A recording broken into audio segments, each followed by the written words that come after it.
BJP विधायक हंसराज को अग्रिम जमानत, अगली सुनवाई 20 नवंबर को। हिमाचल में 4 आईपीएस ऑफिसर का तबादला, सरकार ने जारी किए आदेश। दिल्ली धमाके के बाद हिमाचल में हाई अलर्ट, बॉर्डर पर बढ़ाई चौकसी। जगत सिंह नेगी बोले, चुनाव के समय क्यों होती है ऐसी घटनाएं। राज्यपाल शिव प्रताप शुक्ल ने किया अंतर्राष्ट्रीय लवी मेले का शुभारंभ, बढ़ते नशे और पर्यावरण को लेकर जताई चिंता। सरकार पर बरसे पूर्व विधायक होशियार सिंह, देहरा उपचुनाव में महिला मंडलों को पैसे बांटने के लगाए गंभीर आरोप।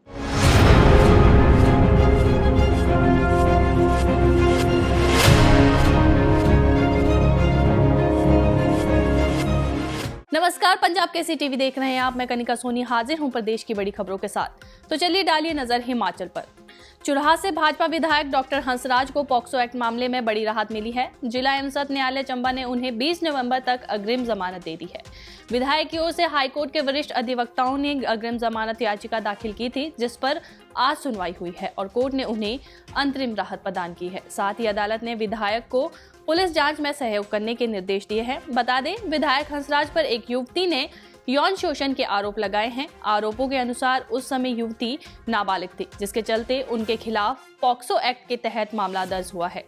इस बीच पुलिस ने विधायक को नोटिस जारी कर सोमवार को महिला थाना में उपस्थित होने को कहा था, लेकिन वे पेश नहीं हुए। उनका मोबाइल फोन भी लगातार बंद पाया गया, जिससे पुलिस उनकी लोकेशन का पता नहीं लगा पाई। विधायक ने गिरफ्तारी से बचने के लिए सोमवार को ही अग्रिम जमानत याचिका दायर की थी, जिस पर आज अदालत से उन्हें राहत मिल गई है। हिमाचल प्रदेश सरकार ने 4 आईपीएस अधिकारियों के तबादले और नियुक्ति के आदेश जारी किए हैं। सरकार ने ये फेरबदल लोकहित को ध्यान में रखते हुए तत्काल प्रभाव से लागू करने के निर्देश दिए हैं। मुख्य सचिव संजय गुप्ता द्वारा जारी अधिसूचना के अनुसार अरविंद दिग्विजय नेगी आईपीएस बैच 2011 को पुलिस उप महानिरीक्षक के पद पर पदोन्नत कर narcotics control bureau CID Shimla में डीआईजी नियुक्त किया है। रोहित मालपानी आईपीएस बैच 2012, जो अब तक कमांडेंट फर्स्ट एचपीएपी जुनगा के पद पर थे और साइबर क्राइम शिमला का अतिरिक्त प्रभार संभाल रहे थे, उन्हें अब पुलिस अधीक्षक साइबर क्राइम शिमला के पद पर नियुक्त किया गया है। Doctor Karthikeyan Gokul Chandran IPS batch 2014, जिन्हें पहले अनिवार्य प्रतीक्षा में रखा गया था और अब कमांडेंट तृतीय भारतीय रिजर्व बटालियन पंडोह जिला मंडी में तैनाती दी गई है। वहीं पदम चंद आईपीएस बैच 2015, जो पहले पंडोह में तृतीय आईआरबी के कमांडेंट थे, अब उन्हें कमांडेंट फर्स्ट एचपीएपी जुनगा जिला शिमला के पद पर नियुक्त किया गया है। दिल्ली में हुए बम धमाके के बाद हिमाचल प्रदेश में सुरक्षा व्यवस्था कड़ी कर दी गई है। प्रदेश में हाई अलर्ट घोषित किया गया है और अन्य राज्यों की सीमाओं पर पुलिस ने गश्त व चेकिंग बढ़ा दी है।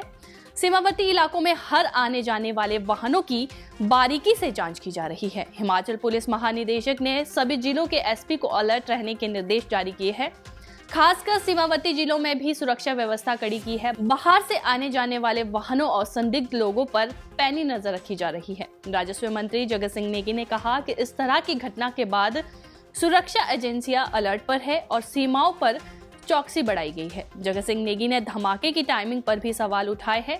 उन्होंने कहा कि चुनाव के समय ही ऐसी घटनाएं क्यों होती है, ये बड़ा सवाल है। जब ऐसी घटनाएं देश में किसी भी इलाके में घटती हैं तो नेचुरली ये जो है जनरल अलर्ट सभी को दिया जाता है और सभी जो है इस दिशा में जो है डायरेक्शन मिलते हैं और जो है तैनाती या जो भी करने की जरूरत है वो किया जाता है। क्या हिमाचल में जो बॉर्डर एरिया है वहाँ पर चेकिंग की गई, गश्त बढ़ाई गई है, वाहनों को चेक किया जा रहा है, कुछ इस तरह की? ये तो एक जब ऐसे वारदात होने के बाद जो है मुस्तैदी के रूप में जो है ये काम किया जाता है। कल सर मंडी में आपदा परिवारों को राहत राशि बांटी गई है। विपक्ष के नेता जयराम ठाकुर वो कह रहे हैं कि मुख्यमंत्री ने वहाँ पर झूठ की नदियाँ बहाई। पता नहीं जयराम जी को क्या हो गया है। मुझे लगता है कि जयराम जी बहुत ही विचलित है आजकल और शायद कुछ मानसिक संतुलन भी उनका लगता है ठीक नहीं है। अब आप चेक जो है खाते में जो है लोगों के पैसे चले गए ऑनलाइन, उसको भी आप अगर कहोगे कि झूठ का परिंदा है या झूठ की गंगा बह रही है तो फिर सच्चाई क्या है। अब जयराम जी को पर्टिकुलरली इस कल जो एक हमारा आपदा जो राहत जो है उस जो के लिए एक हमने एक अलग से कमीशन रखा था जहाँ पर आपदा पीड़ितों को पैसे जो है रिलीफ का जो स्पेशल रिलीफ है उसको देने के लिए वहाँ उनको बुलाया था। तो इनको भी बुलाया था। इनको हमारे डिप्टी कमिश्नर की तरफ से हमारे जो है सब जितने भी मंडी के जो विधायकगण हैं सभी को जो है निमंत्रण दिया गया था। और अगर ये लोगों की संवेदनशीलता को जानते हैं या समझते हैं तो इनको इस समय आना चाहिए था।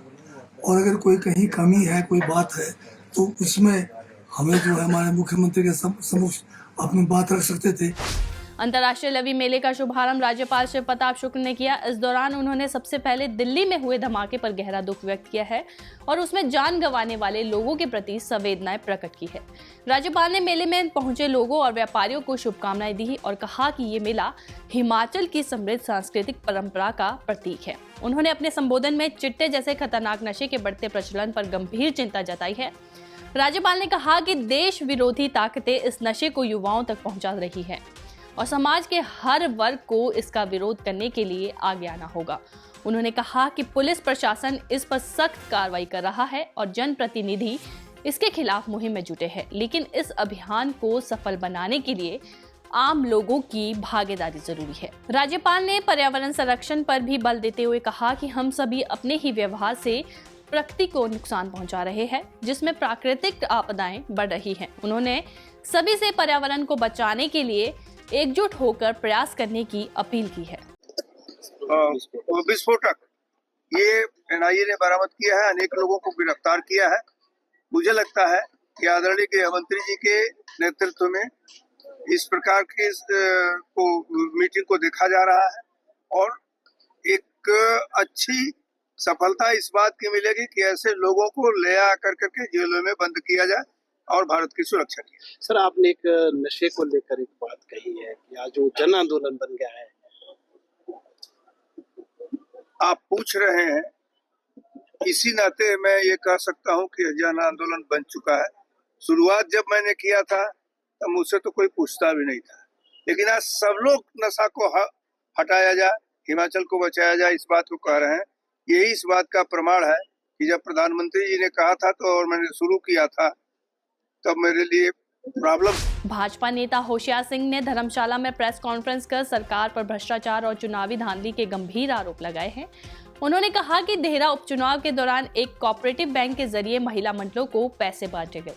आचार संहिता लागू होने के बाद भी 67 महिला मंडलों को 50-50 हजार रुपए वितरित किए गए, जिसमें कुल 33,50,000 रुपए बांटे गए हैं। पूर्व विधायक ने आरोप लगाया कि ये सब चुनाव प्रभावित करने के मकसद से किया गया और इस संबंध में सूचना आरटीआई के जरिए मांगे जाने पर भी बार बार टाल मटोल की गई है। उन्होंने बताया कि हाईकोर्ट में इस मामले को लेकर याचिका दायर की गई है। होशियार सिंह ने सवाल उठाया कि अगर ये योजना सही थी तो फिर केवल देहरा में ही पैसे क्यों बांटे गए, पूरे हिमाचल में क्यों नहीं। उन्होंने कहा कि केसीसी बैंक द्वारा पैसे देने के बाद 15 महीने तक यूटिलाइजेशन सर्टिफिकेट भी जमा नहीं किया गया।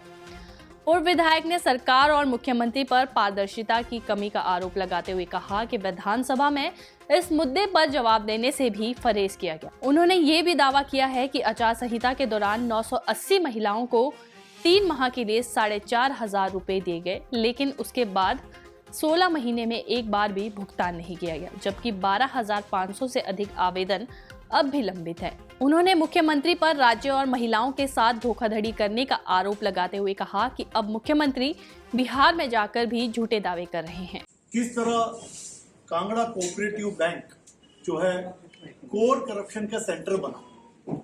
मैं तो हैरान हूँ कांगड़ा कोऑपरेटिव बैंक के बारे में बताते हुए, आपको भी हैरानगी होगी कि एक ये कोऑपरेटिव बैंक जो गरीबों के लिए बना हुआ था वो आज किस तरह करप्शन में लिप्त हो चुका है। हमने जो है सारी जानकारियां आपको आज मैं जो ऑफिशियल डॉक्यूमेंट्स के साथ प्रोवाइड करूंगा। जब ये इलेक्शन डिक्लेयर हुए, हमारे कोड ऑफ कंडक्ट लगा, उस कोड ऑफ कंडक्ट के बाद देहरा विधानसभा के 60 महिला मंडलों को 50-50 हजार रुपए दिए गए कोड ऑफ कंडक्ट के दरमियान। इस बात की सूचना हमें दिसंबर में इस जानकारी मिली। हमने जनवरी 5 को पहली जो है आरटीआई लगाई, पर उस आरटीआई का जवाब नहीं आया 2 महीने। फिर मार्च में हमने दोबारा आरटीआई लगाई, तो हमें पीआईओ का जवाब मिला कि हम आपको सूचना नहीं दे सकते क्योंकि ये पर्सनल है। हमने फिर अपीलेंट अथॉरिटी के पास अपील की, तो वहां हमें राहत मिली और उन्होंने हमें सारी जानकारी दी कि कब कब कहां कैसे कैसे ये पैसे दिए गए। तो आपको जानकर के पता ये होगा कि चिट्टों के ऊपर पैसे दिए गए, स्लिप्स के ऊपर। किसी भी महिला मंडल ने अप्लाई नहीं किया था कि हमें पैसे चाहिए, तो सिर्फ स्लिप्स किसी ने लिख दिया कि इस महिला मंडल को पैसे देने, और जिस दिन स्लिप बैंक को मिली और उसी दिन पैसे उसके अकाउंट में ट्रांसफर हो। आज के बुलेटिन में इतना ही। कल फिर मिलेंगे, तब तक बने रहिए पंजाब केसरी टीवी के साथ।